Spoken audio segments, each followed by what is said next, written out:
रईसी पर Joe Biden को भी ब्रीफ किया गया है। एक और बड़ी खबर मिल रही है जहां बाइडेन को अब रेस्क्यू पर भी जानकारी दे दी गई है और बाइडेन का ऑफिसर्स को यह निर्देश है अपनी तरफ से कोई सूचना साझा ना करे, आधिकारिक ऐलान का इंतजार करे। तो जो बाइडेन को अब पूरी तरीके से ब्रीफ कर दिया गया है और ये ब्रीफिंग लेने के बाद समीर इंपॉर्टेंट है कि जो बाइडेन ने भी अपने ऑफिसर्स को ये निर्देश दे दिए हैं कि वो अपनी तरफ से कोई भी जानकारी को साझा ना करे, बशर्ते वो आधिकारिक ऐलान का इंतजार जरूर करे और तब कोई बयान दे। बिल्कुल। और सुरभि, अभी थोड़ी देर पहले ही हम जिक्र कर रहे थे कि अमेरिका ने चुप्पी बनाकर रखी हुई है। इस खबर के सामने आने के बाद उसके पीछे की वजह भी पता चल गई है इस ब्रीफिंग को लेकर जो खबरें सामने आई हैं। और देखिए, हादसा या साजिश, 5 थियरीज जो हैं वो सामने आ रही हैं। रईसी के हेलीकॉप्टर क्रैश को कुछ लोग हादसा बता रहे हैं तो कुछ साजिश। अगर ये साजिश है तो क्यों, ये आइए जरा समझने की कोशिश करते हैं। पहली थियरी, रईसी का हेलीकॉप्टर क्रैश हुआ।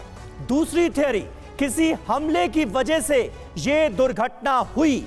माना यह जा सकता है इस थियरी के अंतर्गत कि कोई हमला हुआ हो और उसकी वजह से यह दुर्घटना हुई। तीसरी थियरी, इजराइल या गाजा से कोई मिसाइल अटैक हुआ हो। इस थियरी को भी नजरअंदाज नहीं किया जा सकता। बिल्कुल, लेकिन चौथी थ्योरी पर भी जरा गौर करिए क्योंकि ईरान पर बैन, हेलीकॉप्टर का मेंटेनेंस नहीं हुआ है। और पांचवी थ्योरी, जहां हेलीकॉप्टर क्रैश के पीछे अमेरिका का हाथ। और इसमें सबसे जरूरी बात समीर, क्या इजराइल ने किसी भी साजिश से हालांकि इनकार किया। हादसे के बाद अमेरिका में भी जिस तरीके से हाई लेवल मीटिंग हुई है उसी के तहत ये सबसे बड़ी खबर सामने आई है, जहां हम देख रहे हैं कि अमेरिका भी अब चुन चुनकर शब्दों का इस्तेमाल कर रहा है और अपने ऑफिसर्स को भी समीर ये निर्देश दे दिए गए हैं कि आधिकारिक ऐलान आने का इंतजार करें। बिल्कुल पुष्पेश जी, किस तरह से आप देखते हैं और इस घटना के बाद जो अंतर्राष्ट्रीय समीकरण है उनमें किस तरह का बदलाव मुमकिन है? इजराइल और ईरान की अदावत इस वक्त चरम पर थी, इसमें कहीं कोई शक नहीं है और अब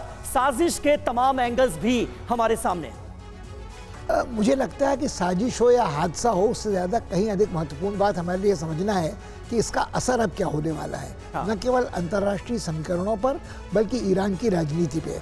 सुनने बड़ी रोचक बात कही थी कि जो उपराष्ट्रपति, आप कार्यकारी राष्ट्रपति बने हैं, वो बड़े अंतर्राष्ट्रीय राजनीति के विशेषज्ञ हैं, उनके रूस से संबंध बड़े अच्छे हैं, वो टेक्नोक्रेट हैं, विद्वान हैं, आदि आदि।